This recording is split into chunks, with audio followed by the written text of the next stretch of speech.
ng ating pananampalataya na may magandang bukas na naghihintay sa atin. Kapit lang dahil ang mensahe ng Pasko ay pagmamahal, pag-asa at pagkakaisa. Ito po si Belen Fernandez na bumabati ng Merry Christmas po, Pinablin Dagupen. Sa gitna ng pandemya, ay dama pa din natin ang diwa ng Pasko. Pagtutulungan, pagkakaisa, at pag-alala na ang Pasko ay masaya kapag kasama ang pamilya. Mula po sa inyong lingkod, Vice Mayor Brian Cua, kami po sa Sangguniang Panglungsod ay bumabati po sa inyo ng maligayang Pasko at maligong bagong taon.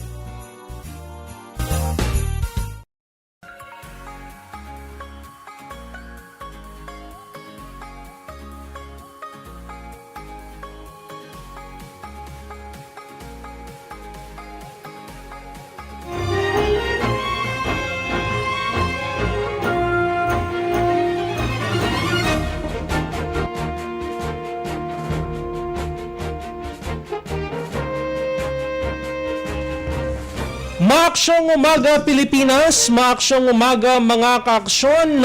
Araw ho ngayon ng Huwebes, December 16, 2021 mga kaaksyon.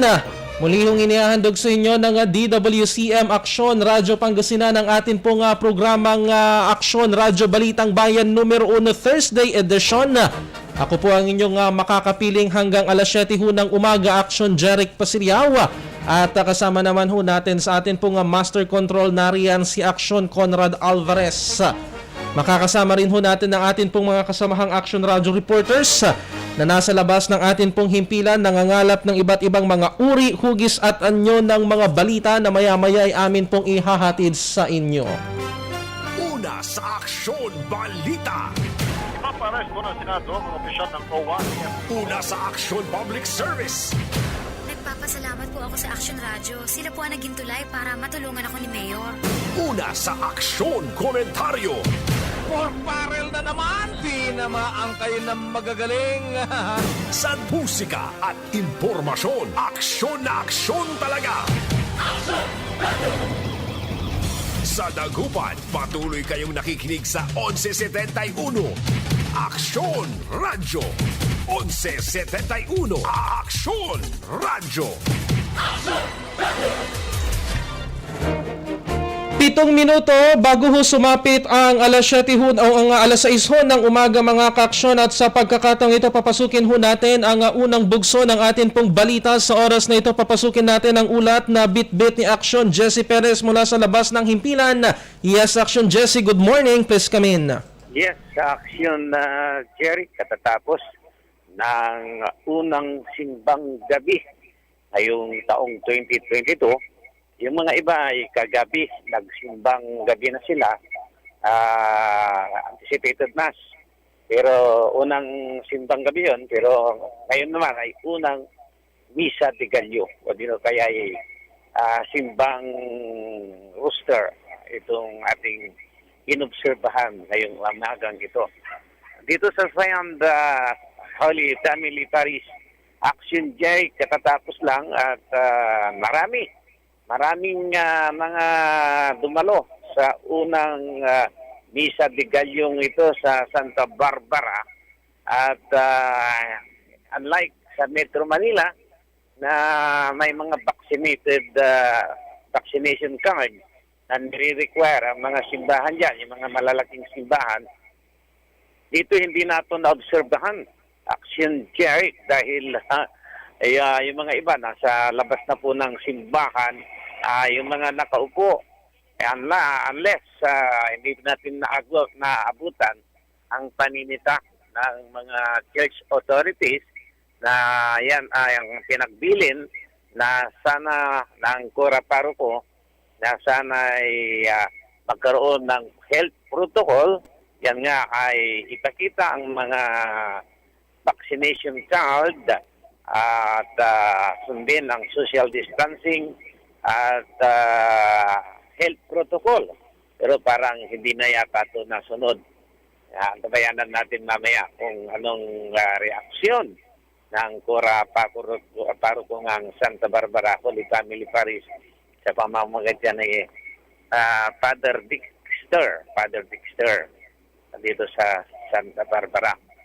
At nakita rin natin ang ilang mga kapulisan na umiikot-ikot sa paligid ng simbahan na ito at tinitignan ang seguridad. Nakikita rin natin ang mga kabataan as usual. Misa Divina version nila ang nakikita natin sa gilid-gilid ng simbahan ito. At siyempre, malapit-lapit ito sa plaza ng Santa Barbara. Kaya yung mga iba ay nandito na lamang sa paligid ng simbahan at plaza. Mga iba ay kumakain na ang itong tradisyonal na puto at bibingka. Pero wala yung puto bumbong, ha? Hindi gaanong tatatangkilik dito.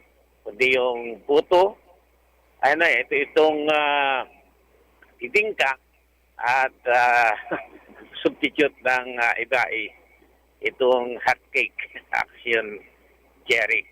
So, bagamat binabayo ng bagyo ang southern Philippines region ng bagyong Odette, medyo napakalungkot na itong paslong ito dahil hindi nila gaanong feel itong espiritu ng Pasko na unang araw pa naman ito ng celebration natin o kaya itong nobena natin. Ay yung mga iba sa mga pantalan ng barko sa iba't ibang parte ng southern Tagalog region o kaya southern Philippine region na sila nagsisimba siguro kaya naabutan ng simbang gabi. Ilang playa ang napag-alaman natin mayroong mga libu-libong stranded passengers at maaring palipasin itong pananalasan ng bagyong si Odette sa bahaging ito ng ating bansang Pilipinas. At number 15 na itong bagyong ito, Action Jerry, sa taong 2022. Una ito sa bagyong ng Disyembre at sana ay first o at last na ito, ngayong buwan na ito at last na rin ngayong taong 2022 dahil nakikita natin na talaga pong pagkaganitong mga last part of December ay nagkakaroon pa rin ng mga ganitong unos ng kalamidad dito po sa ating bansang Pilipinas at yan po ang malimit na tinatamaan ay ito po namang Southern Philippine Region, Visayas, Mindanao. At bagamat tayo ang taga Luzon ay hindi gaanong naapektuhan itong bagyong ito, katulad ng bagyong ito, ay nagkakaroon pa rin tayo nitong shear line na siya rin ang dominant weather system natin sa araw na ito. Itong shear line, itong pagkakaroon ng halong init at lamig at plus di amuyan nagmumula naman sa Siberian wind o Siberian region at yan nga ang epekto nitong ating pong panahon ngayon, amihan at shear line na maaring magkaroon din po ng malamig pa rin ihip ng hangin at may mga pakunti-kunting ulap, especially sa may parting Lingayen Gulf, itong La Union, San Fabian, at David pa rin itong portion ng Lingayen Gulf Action Jerry. Yan ang dominanting weather system. Ngayong araw nito, ang kalagayan ng kalamidad natin o panahon natin dito sa bahaging ito ng ating bansa, dito sa may Northern Luzon, Action Jerry. At tidal prediction po natin, mataas. Still, hindi pa rin pwedeng pumalawot yung mga malilit na bangka ang pangisda sa may Lingayen Gulf dahil 4 to 5 meters ang taas at sadyang magalaw ang ating karagatan dito sa Luzon. Kasama na po dyan ang Lingayen Gulf, lalawigan ng Pangasinan at itong Northern Seaboard ng ating bansa. Dito sa may hanggang dyan, mula Palawan hanggang dito sa Paakyat. Yan ang dominant dominant weather system natin, Action Jeric. Padiretso na tayo ng Dagupan, Action Jeric, at nakikita natin na marami na ang mga bumabahing mga jeepneys from this point of the province, Santa Barbara to Dagupan. At ngayon ay parting Karanglaan na tayo, so didiretso na tayo dyan sa parting Dagupan, Action Jeric. Wala rin pa rin yung mga checkpoint dito sa may parting Bakayaw, Nalsiam. Ito, dito sa Karanglaan, walang nagmaman ng checkpoint. May mga naglalakad-lakad ng mga galing ng mga iba't ibang simbahan dito sa bahaging ito. Itong itong Karanglaan Chapel at yung sa may parting Tubeng na nanggagaling itong mga kumpul-kumpul ng mga churchgoers at talagang buhay na buhay sa may Karanglaan ang bahaging ito ng lungsod ng Dagupan, Action Jeric. Siya ang ating ulat, situationer sa umagang ito ng unang Misa de Gallo dito po sa ating pong lalawigan dito sa lungsod ng Dagupan. At mula pa rin sa gitna ng Aksyon Jesse Perez, tuloy-tuloy ang pag-aksyon, tuloy pa rin ang pagbabalita. Sama-sama tayo, Pilipino. Action Radio. Live report. Sa gitna ng aksyon, Naaresto ng mga ente ng Philippine Liberation ng pedophiliang Japanese sa harap at likod ng tunay na pangyayari sa aksyon balita. Karapatan ng sinuman na kumandidato sa anumang posisyon sa gobyerno. Laksyoto ng Malacanang. Mga bagay-bagay na dapat niyong malaman. Binaliwala lamang ng mga militanteng mga congressmen ang kautusan ni Pangulong GMA sa EFCN. Kami ang inyong mata sa loob at labas ng maaksyong buhay. Ito ang Aksyon! Aksyon Radyo! 3 minuto makalipas ang alas 6 ng umaga, mga kaaksyon. Maraming salamat sa balitang yan, Aksyon na Jesse Perez. At tuloy-tuloy pa rin, mga kaaksyon, ang pagragasa ng mga balita dito ho sa atin pong programa ngayon pong umaga ng Huwebes. At sa pagkakataong ito, mga kaaksyon, papasukin naman ho natin ang bit-bit naman na balita ni Aksyon Claire de Guzman. Yes, Aksyon Claire, good morning. Please come in. Ayun, Aksyon Umaga. Nagaya tayo, pero Jesse, patungkol sa unang simbang gabi, ay dumako naman tayo dun sa naging kaganapan dito sa St. John the Evangelist Cathedral dito sa may lungsod ng Dagupan, na kung saan kaninang alas 4 ng madaling araw ay formal nang nag-umpisa yung novena dyan po sa simbahan. At 4:20 nung dumating kami ay patapos na yung novena at susundan na nga ito nung homily na i-deliver or ang mass presider kanina dyan sa may St. John Evangelist Cathedral ay walang iba kundi si Lingayen Dagupan Archbishop Socrates Villegas. At makikita nga doon kanina sa kaganapan dito sa simbahan na properly observed naman yung mga health protocols. Halos lahat ng mga dumalo ay makikita mo naman talagang naka-face mask, at sa loob ng simbahan ay may mga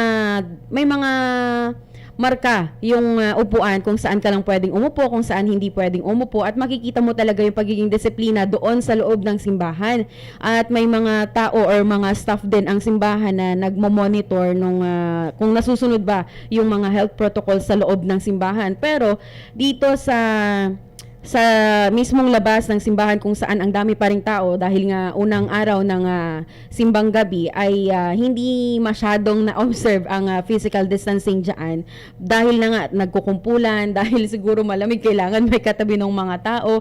Pero so far ay hindi naman ganon kakumpulan or dikit-dikit yung tao doon sa labas ng simbahan. At kanina nga doon sa homily mga ka-aksyon ay napakinggan natin napakinggan natin yung mensahe nitong si Archbishop Socrates Villegas na nag-focus siya doon sa kung saan binanggit niya yung 3 bagay na hindi dapat natin hinahanap yung pag-asa. Isa na nga dyan na binanggit niya na wag daw nating hahanapin ang pag-asa sa popularity, sa patriarchy at saka sa pride na hindi umano manggagaling hindi mo umano manggagaling yung pinakapag-asa natin sa mga sikat, sa mga namumuno sa bayan natin, sa probinsya natin or sa basta kahit na anong leader, at saka doon sa pagmamalaki or pagmamayabang, pagmamataas or yung pride ay hindi dapat umano doon natin tinitignan or tinutuon yung pag-asa na hinahanap natin, kasi most of us kasi mga ka-action daw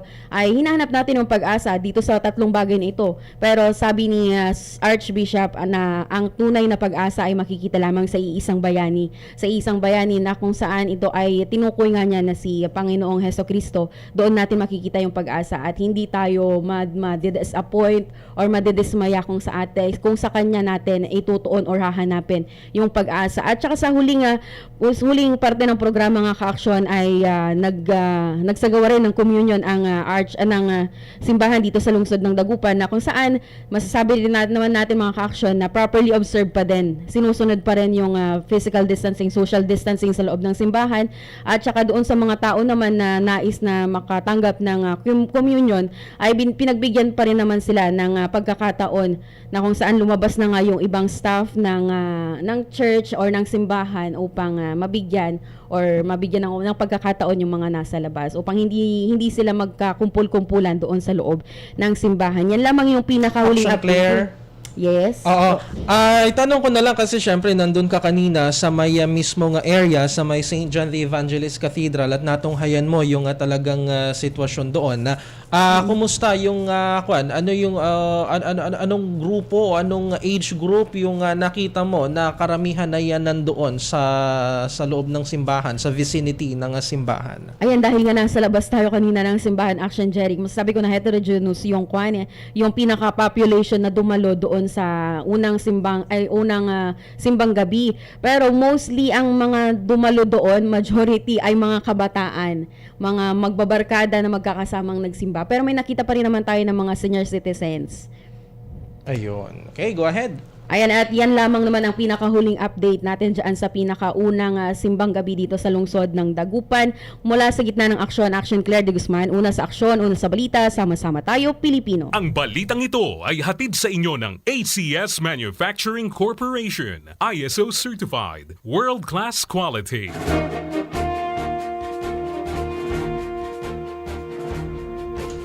Maraming salamat sa balitang yan, Action Claire de Guzman.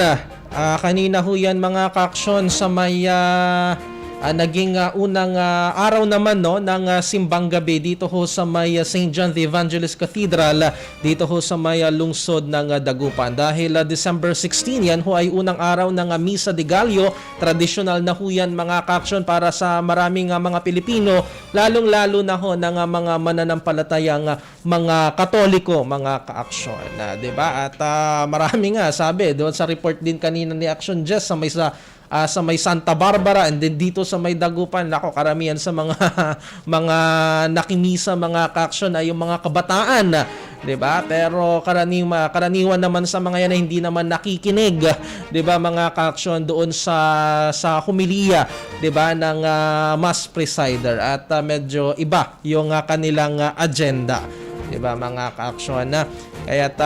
Pero sana, 'di ba, sa itong papalapit na Pasko mga ka-aksyon at sa pagsalubong ho natin ng bagong taon ay sana maging puno ho tayo ng pag-asa dahil kapansin-pansin, 'di ba, na sa mga simbahan kanina nadaanan natin diyan ho sa may bayan ng Kalasyaw mga ka-aksyon, na tayo ho ay papasok ng atin pong himpilan.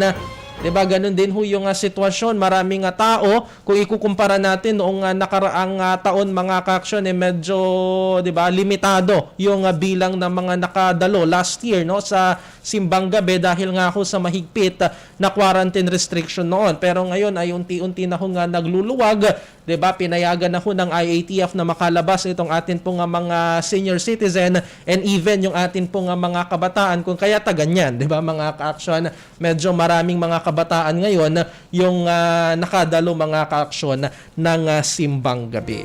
10 minuto makalipas ang 6:00 ng umaga ay magbabalik pagkaraan ng mga paalalang ito. Aksyon Radyo Balitang Bayan.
Malaki ang paniniwala ko na magiging merry ang Pasko na 2021.